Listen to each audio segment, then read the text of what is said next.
Hey, so Super Rugby Pacific Round 2 kicks off very shortly, and this is Magic Round. All games are played in Melbourne at Amy Park, home of the Melbourne Storm. So Friday evening, it all kicks off with the Highlanders from Dunedin versus the Blues from Auckland. Blues should win that. Rebels then play the Western Force, probably the battle of certainly two of the lower ranked Australian teams. I don't know. Hard to pick who'll win that. I don't know. Moana Pacifica, Saturday afternoon to evening. Moana Pacifica play the Fijian Drua. That should be a good contest, but I think the Drua will win that. And then the Crusaders face the Waratahs. I think that's a rematch of the 2014 Super Rugby final. Crusaders should win that.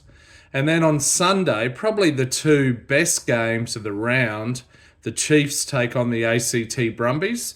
This is what is probably the best team in New Zealand currently in this season versus the best team in Australia at the moment. It's a rematch of last year's Super Rugby semi-final. That should be a good contest. Maybe the Brumbies will get away with that one, with the Chiefs having lost a few players to Japan and elsewhere. And then the Hurricanes play the Reds. Now, the Hurricanes are probably, you might say, about the third to fourth best New Zealand team at the moment. They will miss the loss of their captain, Adi Savea, to Japan.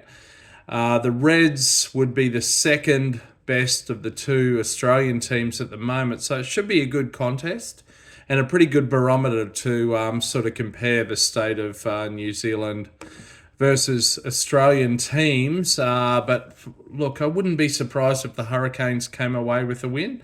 But maybe the Reds being on a bit of a roll after beating New South Wales last week, and with the Hurricanes missing Savea, you never know, the Reds might scrape a win there. So anyway, it's going to be interesting. Now look, been a bit of conjecture about Melbourne as the venue for this Magic Round. I mean, crowds were really poor last year.